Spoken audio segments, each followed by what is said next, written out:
नमस्कार। भाग्योदय विचार प्रवाह श्रृंखला के 148वें चरण में आपका स्वागत।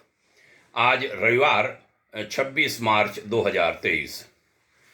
मित्रों, कोई भी देश, कोई भी समाज, कोई भी संस्था प्रगति तभी कर पाती है जब वह परंपरागत कामों से ऊपर उठती है, आगे बढ़ती है, यानी गैर परंपरागत सोच। न्यू स्टार्टअप जैसे शब्द आज आने लगे हैं। एक पंजाब के फजिल्का जिले में पुलिस लाइन में जन भागीदारी के आधार पर लकड़ी का गुरुद्वारा बनाया गया है। जब यह जानकारी हमें मिली, मैंने सोचा इसको आपसे साझा करूं और कहूं कि ऐसे प्रयास विभिन्न स्थानों पर होने चाहिए।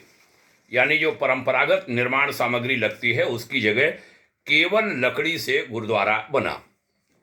चीड़ की लकड़ी लाई गई, फिनलैंड से कहते हैं लकड़ी मंगाई गई। 50 लाख रुपए उसकी लागत केवल आई है गुरुद्वारा की। देश का पहला गुरुद्वारा होगा यह, एक अनूठा गुरुद्वारा लकड़ी का। तब हमें बिहार का एक दृष्टांत याद आया। मैं बिहार गया हुआ था देव संस्कृति विश्वविद्यालय की ओर से एक कार्यक्रम में। वहां हमने देखा भाई मनीष सिंह जी हमें ले गए थे।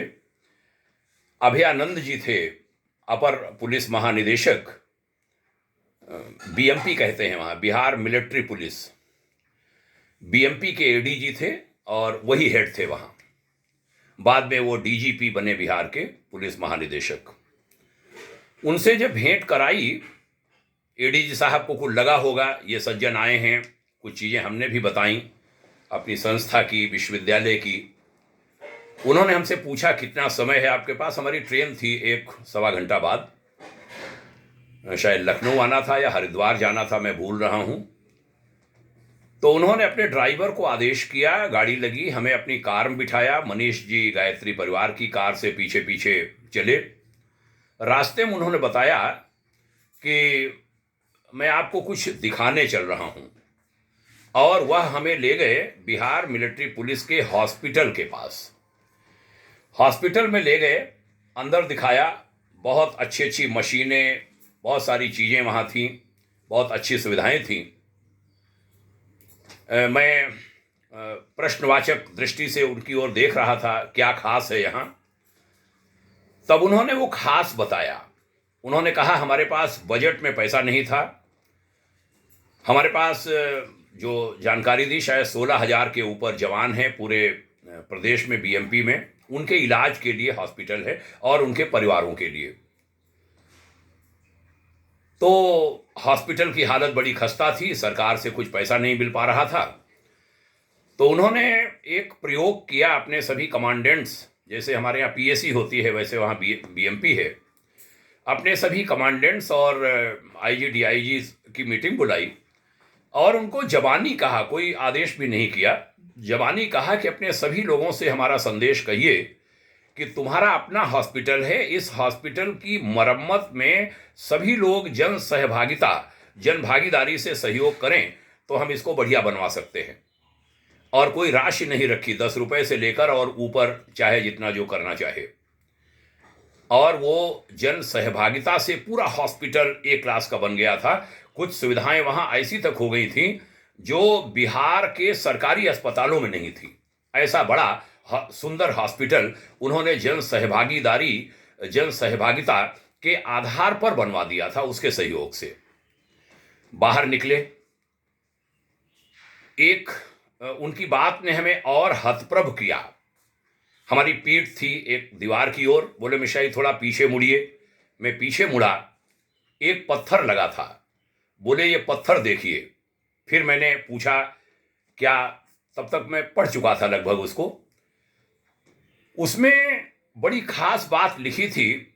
एडीजी साहब ने बताया कि जब इसके उद्घाटन का समय आया तब मैंने सोचा कि इसका उद्घाटन किससे कराया जाए। मैंने अपने लोगों से बात की तो मैंने कहा सबसे बड़ा आदमी जो प्रदेश का है वो उद्घाटन करेगा। तो गवर्नर साहब होते हैं सबसे बड़े आदमी, दूसरे सीएम साहब होते हैं। बोले नहीं, ये दोनों नहीं। तो उन्हें लगा पुलिस के जो डीजीपी साहब हैं उनको बुलाएंगे। बोले नहीं, वो भी नहीं। बोले नहीं, विभाग का सबसे बड़ा आदमी करेगा। तो विभाग में सबसे बड़े तो आप हैं, सहयोगियों ने कहा। बोले नहीं, मैं नहीं। उन्होंने कार्मिक विभाग, इस्टेब्लिशमेंट विभाग के इंचार्ज को बुलाया और कहा कि इसी महीने रिटायर कौन हो रहा है। तो उस महीने बीएमपी का जो कर्मचारी रिटायर हो रहा था वो सफाईकार था, सफाई कर्मी, और स्वीपर कहते हैं उन्हें। उनका नाम मैं भूल गया हूं, सफाई कर्मी साहब का। वो रिटायर हो रहे थे उसी महीने की अंतिम तारीख को। एडीजी साहब ने कहा कि इस हॉस्पिटल का उद्घाटन श्री फला सफाईकार करेंगे। पत्थर में यही लिखा हुआ था कि इस हॉस्पिटल के जीर्णोद्धार के बाद इसका उद्घाटन बिहार मिलिट्री पुलिस के सफाईकार श्री फला द्वारा, फला तारीख और हिंदी तारीख भी थी, इसको किया गया। और उपस्थित में था एडीजी साहब का नाम, चीफ इंजीनियर जिन्होंने उसको बनवाया होगा कार्यदायी संस्था के, और एक कोई और नाम भी था। तो जन भागीदारी के आधार पर बहुत बड़े बड़े काम किए जा सकते हैं। जरूरत है कि वैसी सोच वाले कुछ ऑफिसर सामने आवें। वही ढर्रा बजट आएगा, काम होगा, नहीं तो नहीं होगा। ये दो उदाहरण, एक पंजाब का जो जनता ने कर दिखाया, हमारे सिख भाइयों ने फजिल्का जिले की पुलिस लाइन में। अब सिख भाइयों ने किया होगा या पुलिस वालों ने किया होगा, हमें नहीं मालूम। निश्चित रूप से पुलिस का भी हाथ लगा होगा। लकड़ी से उन्होंने बना डाला। ये वीडियो बनाते हुए मैं सोचता हूँ कि इस रविवार की चर्चा में यह भी कहूँ, मैं उत्तराखंड में 12 साल रहा हूँ। गंगा जी का जल रोका गया बिजली बनाने के लिए। आज वहाँ बहुत सारी समस्याएं आ रही हैं। लोग डर रहे हैं, ये हो जाएगा, वो हो जाएगा। क्या सूर्य शक्ति का उपयोग नहीं किया जा सकता था? हमारे गुरुवर पूज्यवर आचार्य श्री राम शर्मा जी ने इसके बारे में बहुत किताबों में, साहित्य में लिखा कि भगवान की सबसे ज़्यादा कृपा सूर्य भगवान की भारत पर है। सबसे ज़्यादा 12 महीने में वो यहाँ रहते हैं। दुनिया के अनेक देशों को ये सुख उपलब्ध नहीं है। सूर्य भगवान की ताप का उपयोग हम कर पाते, बिजली बनाते, नदियों को बहते देते, नदियाँ अविरल बहती रहती, उनमें प्रदूषण नहीं होता, क्योंकि जल रुकने पर प्रदूषण होता है। कोई प्रदूषण नहीं हो सकता। 2013 में किया था, सब साफ करके रख दिया था एक झटके में, कुछ ही घंटे में पूरी गंगा नदी को, उस प्रवाह ने। आइए उस ओर हम बढ़ें। गौ माता हमारी बड़ी शक्ति हो सकती है। लाल बहादुर शास्त्री जी याद आते हैं। उन्होंने कहा था साग सब्जियां उगाओ जगह जगह, छत बाड़ी, छप्पड़ बाड़ी, कई नाम दिए थे।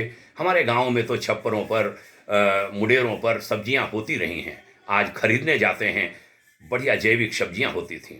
हम सब ने, माँ ने हमसे बीज रोपवाए हैं, हमने पहले इसकी चर्चा की है। अंग्रेजी मानसिकता आती गई हमारे देश में। हमारे देश में इस समय प्रधानमंत्री माननीय नरेंद्र मोदी जी हैं, दूरदर्शी सोच वाले हैं। उनके पास ये सब सोच भी है, लेकिन ये चीज़ें लौटनी चाहिए। माननीय प्रधानमंत्री जी से भी आग्रह करूंगा कि वह ऐसी अपील करें कि हर छत पर, हर मुडेर पर, हर जगह पर सब्जी, चीज़ें, शाक, इसका माहौल बने। लोग जैविक अनाज पावें, जैविक सब्जियां पावें। बहुत सारा पैसा बच सकता है। ध्यान से सुना आपने, इसके लिए साधुवादी हूँ। आप सभी को पुनः प्रणाम करता हूँ। यह विचार अन्य लोगों में भी फैलाइए। बहुत बहुत शुभकामनाएं। जय हिंद। ओम शांति।